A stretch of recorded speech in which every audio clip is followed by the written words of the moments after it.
नमस्कार, प्रदेश के चर्चित डिबेट शॉट की फाइट में आपका स्वागत। मैं हूं आपके साथ हेमंत कुमार। राजस्थान में कैग ऑडिट में जल जीवन मिशन में एक और फर्जीवाड़ा सामने आया है। यह रिपोर्ट 21 अगस्त को राजस्थान विधानसभा में पेश की गई थी, जिसमें प्रावधानों का पालन किए बिना ही ठेकेदारों को दिसंबर 2024 तक 122 करोड़ रुपए से ज्यादा का भुगतान कर दिया गया। इसमें फर्जी बिलों से 7.7 करोड़ का भुगतान भी किया गया। कैग की इस रिपोर्ट के आधार पर जेजेएम की गाइडलाइन के मुताबिक सहायक गतिविधियों और प्रचार प्रसार पर प्रोजेक्ट के फंड का इस्तेमाल नहीं किया जा सकता था। इसके बावजूद जून 2024 में जांच में यह सामने आया कि साल 2022-23 के दौरान अलग अलग जल आपूर्ति परियोजनाओं की आधारशिला रखने के आयोजनों पर ही 3 करोड़ से ज्यादा रुपए खर्च कर दिए गए थे। वहीं चौंकाने वाली बात यह है कि राज्य सरकार ने नवंबर 2025 में इसके जवाब में तर्क दिया कि शिलान्यास समारोह पर खर्च वित्त विभाग की मंजूरी लेकर किया गया था। वित्त विभाग से आखिरकार इस तरह से मानकों के खिलाफ मंजूरी कौन दे रहा था? कैग ने सरकार के जवाब को सिरे से खारिज किया। इसे जेजेएम की गाइडलाइन का उल्लंघन बताते हुए ऑडिट पैरा बनाकर के आपत्ति जताई है। आज इसी पर करेंगे चर्चा कि आखिरकार जल जीवन मिशन का बंटाधार का जिम्मेदार कौन है। रिपोर्ट देखिए। राजस्थान में कैग ऑडिट में जल जीवन मिशन में एक और फर्जीवाड़ा सामने आया है। रिपोर्ट के अनुसार 26 क्षेत्रीय जल आपूर्ति परियोजनाओं में थर्ड पार्टी इंस्पेक्शन और सर्टिफिकेशन के प्रावधान का पालन किए बिना ही ठेकेदारों को दिसंबर 2024 तक 122.31 करोड़ रुपए का भुगतान कर दिया गया। इसमें फर्जी बिलों से 7.7 करोड़ का भुगतान भी किया गया। ऑडिट में यह भी सामने आया कि चयनित कामों में मनगढ़ंत और फर्जी बिल बनाए गए। दूसरे ठेकेदारों के बिलों के आधार पर 7.7 करोड़ के अनियमित भुगतान किए गए।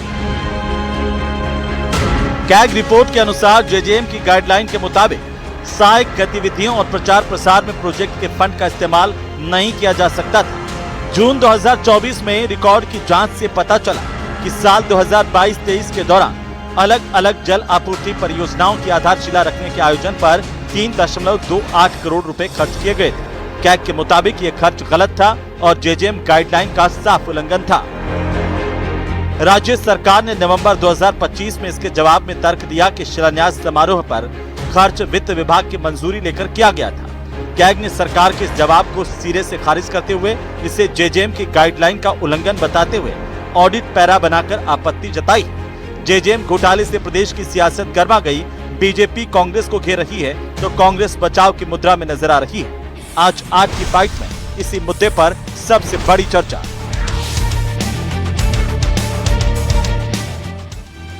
तो जेजेएम महाघोटाले पर चर्चा करें उससे पहले आप सबके महत्वपूर्ण सवालों पर एक नजर डालते हैं। और सवाल नंबर 1 इसी बात को लेकर के कि जेजेएम का घोटाला तो आखिर जिम्मेदार कौन है?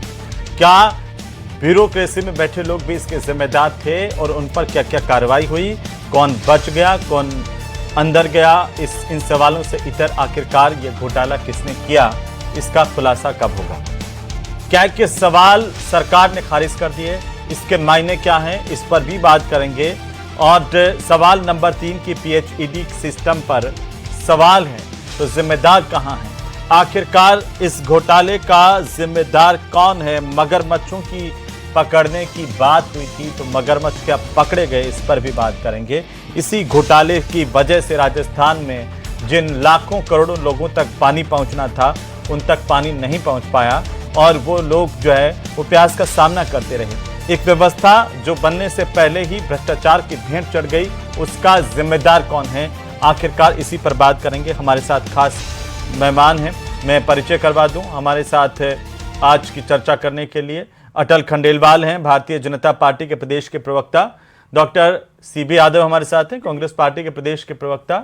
और साथ ही हमारे साथ हैं ज्ञानेश श्रीवास्तव साहब, वरिष्ठ पत्रकार के तौर पर। आप तीनों का बहुत स्वागत है, अभिनंदन है। ज्ञानेश जी पहली बार जुड़े हैं, इसलिए मैं बता दूं कि हम डिबेट में 1-1 मिनट तक बिना रोके टोके कमेंट लेते हैं और उसके बाद चर्चा को ओपन करते हैं। तो सबसे पहले शुरुआत अटल जी आप ही से करूंगा। 1 मिनट आपकी बारी है कि आखिर इस महाघोटाले का जिम्मेदार कौन है और कैग ने जो परतें खोली है उसमें क्या कुछ नया दिखाई दिया है या वही पुरानी वाली बातें हैं? देखिए कैग की जो रिपोर्ट आई है वो आपको मतलब जल जीवन मिशन को लेकर के पहले से ही था कि भाई इसमें अनियमितताएं हुई हैं। और कैग ने प्रशासनिक और वित्तीय अनियमितताओं की बात की। एसीबी और ईडी की कथित भ्रष्टाचार के अंदर तो मंत्री जी खुद जेल गिरफ्तारी हो चुकी है। और उनके साथ साथ देखिए अब तो जो आईएएस हैं सुधांशु सुबोध अग्रवाल जी, वो भी आज की तारीख में जेल के अंदर हैं। तो बेसिकली बात ये है कि ऑडिट जो काल है वो 2019 से 2024 के बीच रहा। और उसके अंदर जो मंत्री थे महेश जोशी जी, उसको उनका तो आपको पता ही है। और उसके साथ साथ देखिए इसी काल के अंदर ब्यूरोक्रेट्स और जो आरसी मीना जी करके अतिरिक्त प्रभार दिया गया था उनको, मुख्य अभियंता था जयपुर में, ये लोगों का भी इन सब में ये समावेश होकर ही ये भ्रष्टाचार था। वरना जल जीवन मिशन के तहत पूरे राजस्थान के घर घर में नल से पानी आने का मिशन लेकर चला था। केंद्र सरकार की बहुत अच्छी जी योजना थी, लेकिन वो भ्रष्टाचार की भेंट चढ़ी। ये बड़ा ही दुखद बात हुई। और जी इसी को लेकर के हम बहुत ही ठीक है तेजी से इस जांच को आगे बढ़ा रहे। ठीक है। सीबी यादव साहब, क्या कांग्रेस पार्टी की सरकार जिम्मेदार थी कि जेजेएम भ्रष्टाचार की भेंट चढ़ गई? हेमंत जी, पहले तो जो सीएजी कैग की जो क्रेडिबिलिटी थी वो आज रही नहीं है।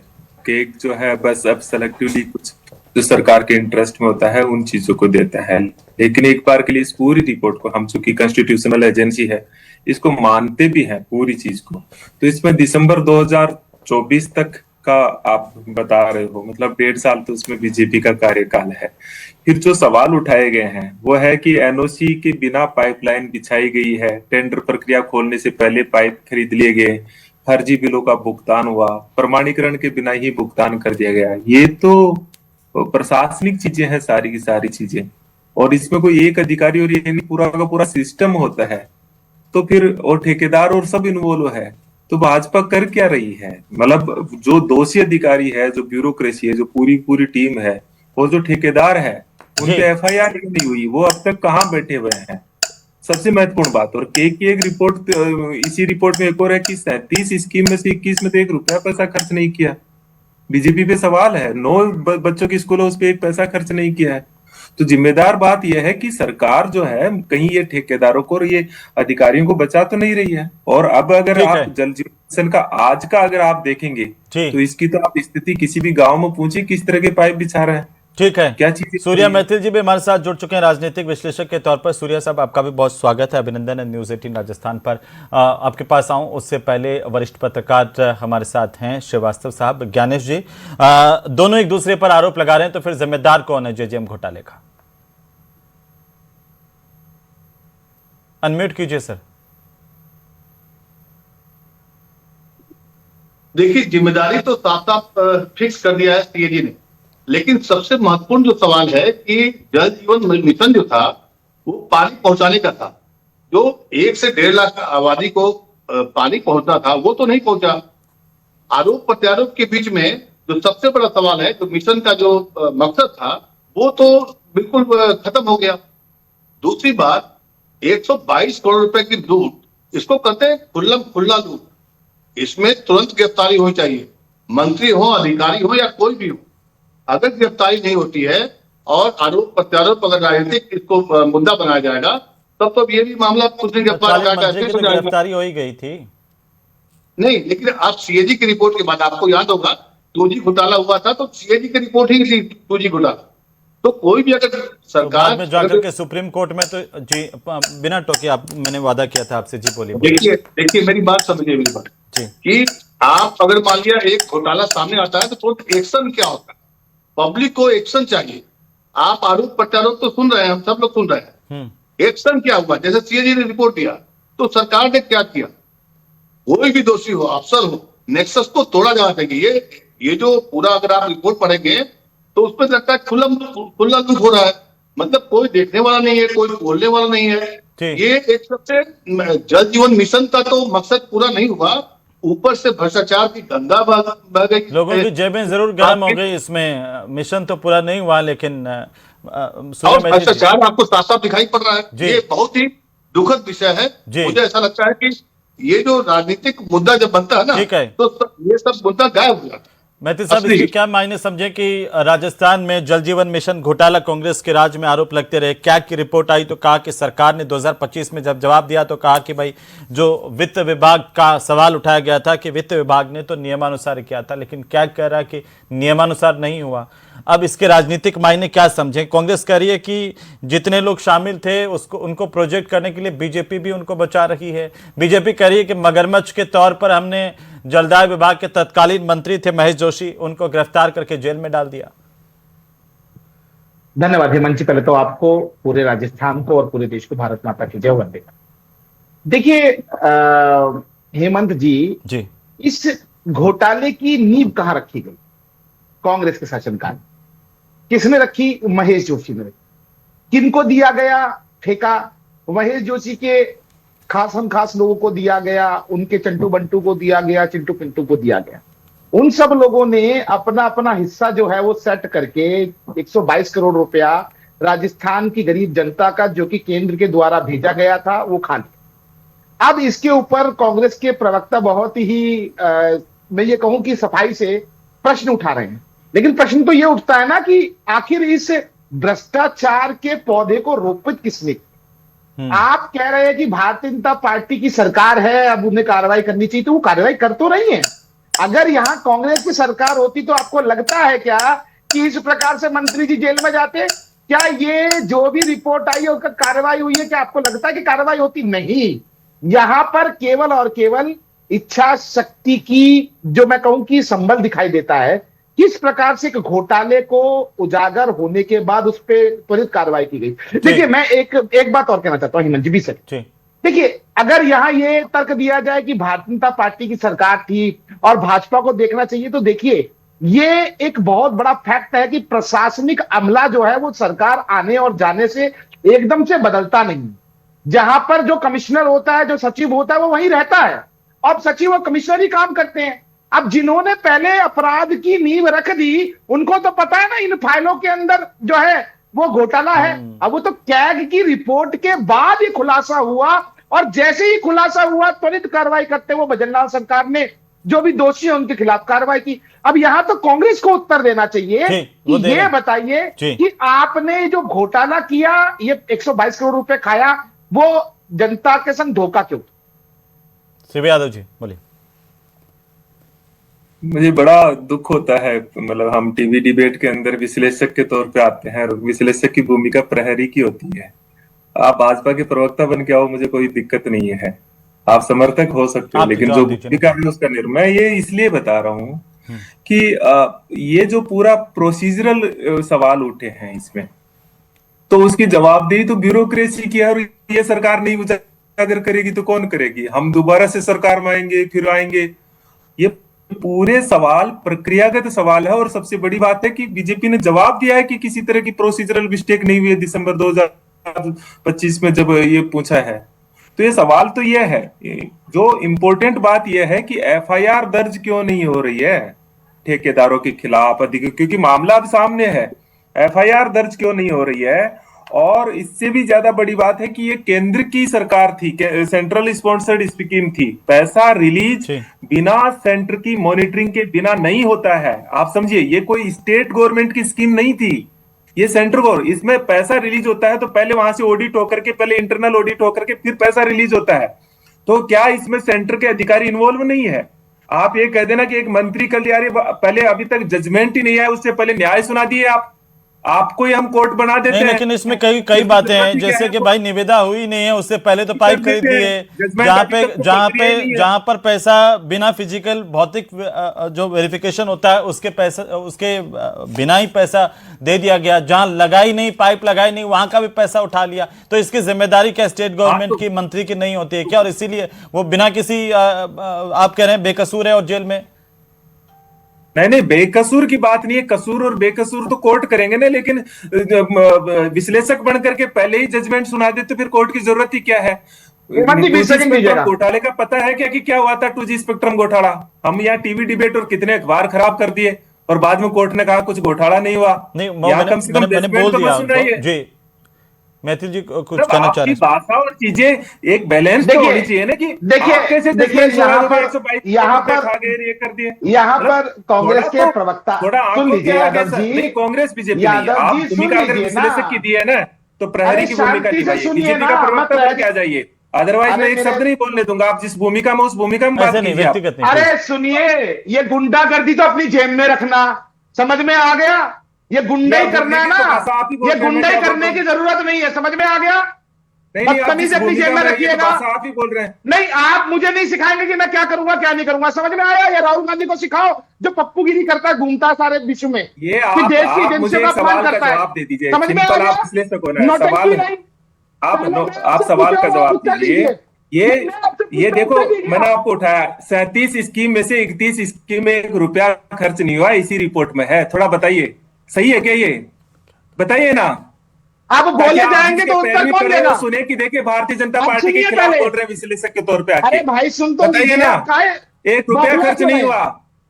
हेमंत जी ऐसे तो नहीं जी, होता, वो हाँ, लगातार आप बोलिए ना, आप तो। जवाब दीजिए ना सूर्य जी, जी। जवाब दीजिए। सबसे 33 पहले तो मुझे स्कीम में से- लगता है कि अच्छा, उनका जवाब ये तो जो सुन लीजिए। सीबी साहब जवाब सुन लीजिए। हाँ, मुझे इसी पे जवाब सबसे चाहिए। पहले तो- 37 में से सबसे 21 में पहले 1 तो- रुपया खर्च नहीं हुआ, सीएजी की अरे रिपोर्ट है। भाई साहब सरकार गलत सुनिए है कि ना, नहीं है? अरे भाई साहब सुनिए ना, सुनिए तो सही, इतना क्यों बौखला रहे? गलत तो क्या क्या हुआ है कांग्रेस के शासन में, अब गिनाने लग जाऊंगा तो यहाँ पे डिबेट काली पड़ जाएगी।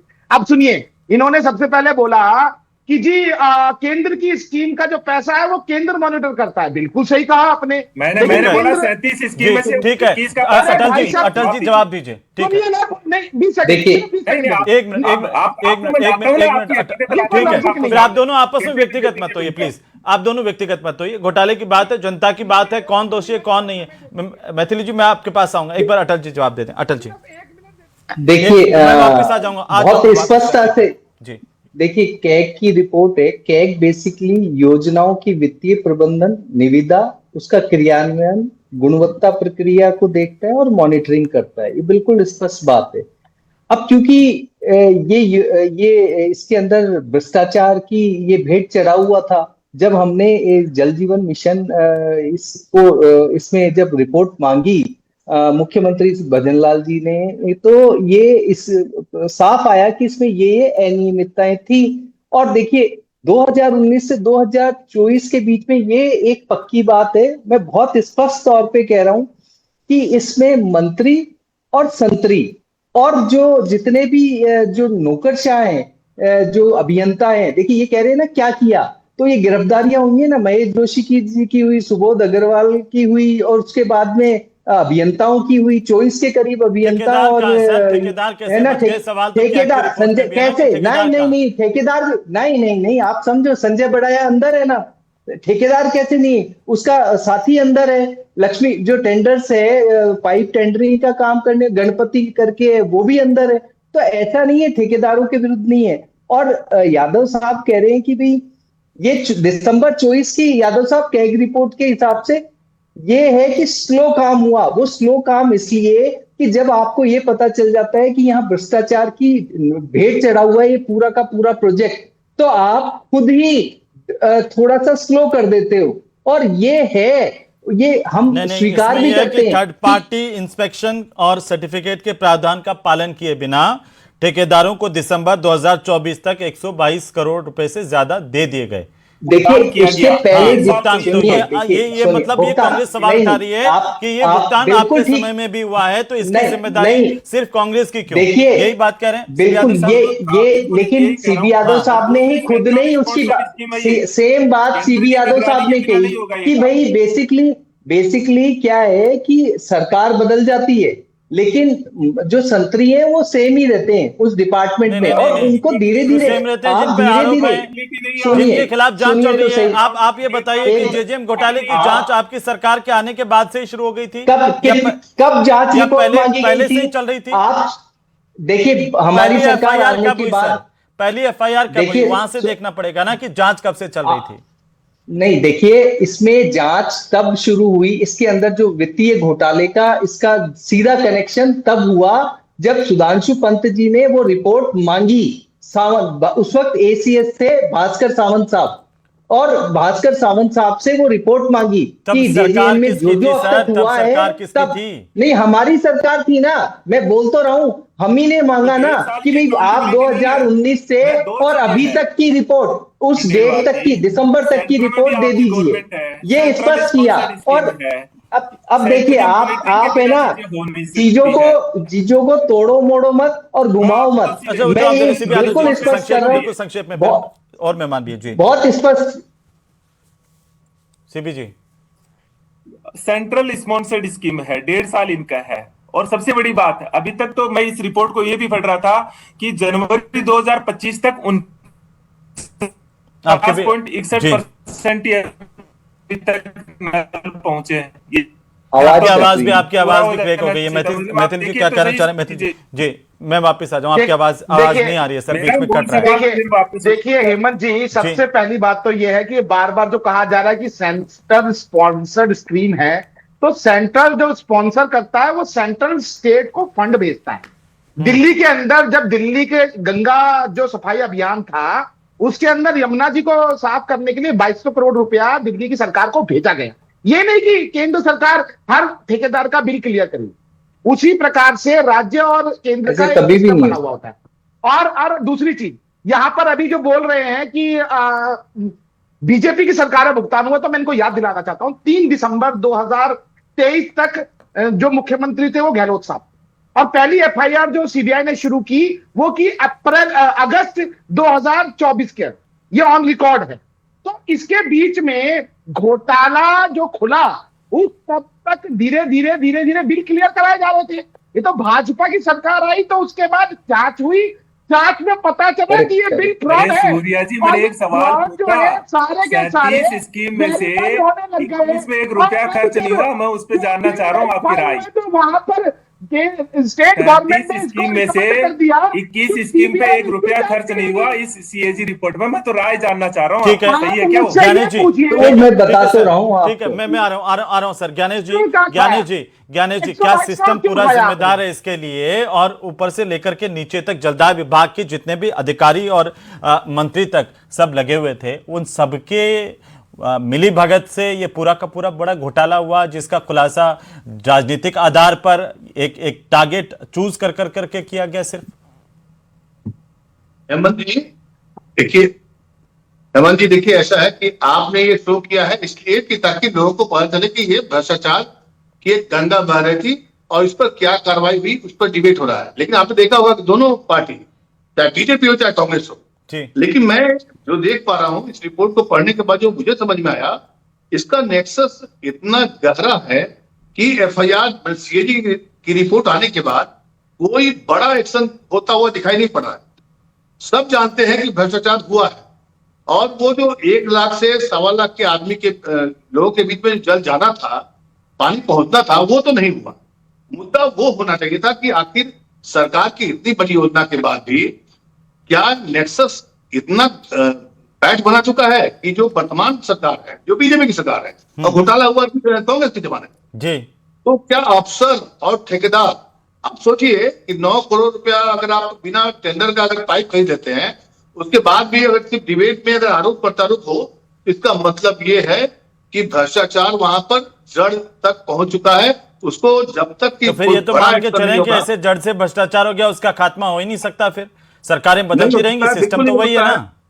अगर आप पॉलिटिकल मुद्दे को देखें, अगर इसको पॉलिटिकल मुद्दा बना दिया जाएगा, तो आप समझिए कि ये भी मामला जो है टाटा फिर जाएगा। मुझे तो समझ में आ रहा है, क्योंकि ये मामूली घटना नहीं है। 122 करोड़ रुपया, खास करके अगर आप रिपोर्ट पढ़ेंगे सीएजी की, उसमें बता रहा है कि बिना टेंडर का पाइप खरीदा जा रहा है, और बिना टेंडर का पाइप खरीदा जा रहा है। जो लोग भी दोषी हो, चाहे वो चीफ सेक्रेटरी हो, चाहे वो सेक्रेटरी हो, मंत्री हो, संतरी हो, तुरंत सरकार को, जो वर्तमान सरकार है, अगर इसमें एक्शन ठोस नहीं लेती है, तो वो भी शक के दायरे में आएगी कि भाई इतना बड़ा घोटाला में आप इतना वेट क्यों कर रहा है, किस चीज का वेट कर रहा है, कौन अफसर आपको रोक रहा है। जो अफसर को चिन्हित करिए, सजा दीजिए, ताकि पब्लिक को तो मालूम चले कि हाँ आपने भी डिबेट किया। जी कहीं देखिए, नाकाम हुए, आपने वादे तो किए थे कि भाई हम आएंगे सत्ता में, सारे मगरमच्छ अंदर हो जाएंगे, सारे सिस्टम को साफ कर देंगे। आप बताइए हेमंत जी, एक मिनट है ना, आप ऐसे समझिए जी कि महेश जोशी जी हैं, वो मंत्री थे, वही थे सबसे बड़े। सुबोध अग्रवाल जी आईएएस ऑफिसर थे और बहुत ताकतवर ऑफिसर थे ना। संजय बड़ाया बहुत इनका खास था, इनका बेटा तक इस जल जीवन मिशन में जोशी जी का उस तक में पैसे गए। तो ये सब चीजें हैं ना। और जांच और मुख्य अभियंता आरसी मीणा ये रहे, और भी बहुत सारे अभियंता जगह जगह। तो इतनी लिस्ट है कि जिसमें सबसे पहले एफआईआर एसीबी ने दर्ज की और उसके बाद में सीबीआई और ईडी सब इसमें आ गए। उसके बावजूद ऐसे अधिकारी जो जलदाय विभाग के थे उनको प्रमोशन तो आपके राज्य में मिला था। देखिए सुनिए, नहीं मिला तो बता दीजिए, लिस्ट बता।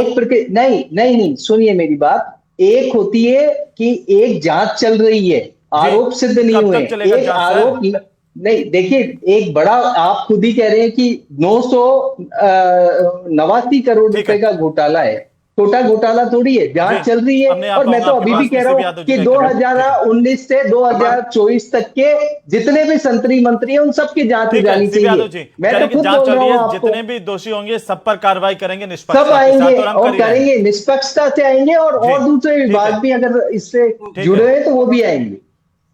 तो हम यही तो कह रहे हैं, काश ऐसा करे, यही तो करे, यही तो दायित्व है। इस काम को तो कर रहे हैं ना सर यादव साहब। नहीं कुछ नहीं कर रहे। ठेकेदार एक मैं आपको बता रहा हूँ, ये पूरी प्रक्रिया को अगर आप देखोगे ना, कोई भी फटेगा, ये पूरी की पूरी प्रशासनिक विफलता है, पूरी पूरा का पूरा सिस्टम है इसके भीतर। तो प्रशासनिक विफलता में आप कह रहे हैं कि हमारा कोई रोल नहीं है, मतलब ये नहीं है, मतलब प्रशासन का सिस्टम इन्होंने बनाया सरकार की, और विफलता हमारी बता रहे हैं सरकार नहीं है। और दूसरी चीज नहीं, आपकी सरकार थी तो क्या किया 2019 से अभी तक जल जीवन मिशन में? आप ही पकड़ लेते, आप ही इनको हटा देते हैं। लेकिन फिर भी ये सवाल गंभीर है और जब सरकार ये आश्वासन दे रही है तो उम्मीद की जाए कि आखिरकार निष्पक्षता से और जांच होगी और जो भी दोषी होंगे वो सामने आएंगे। फिलहाल बहुत शुक्रिया इस चर्चा में शामिल होने के लिए। जेजेएम घोटाले को लेकर के एक बार फिर से राजनीति गर्म है, आने वाले चुनाव है और इससे पहले आरोप प्रत्यारोप का दौर भी आगे और तेज हो सकता है।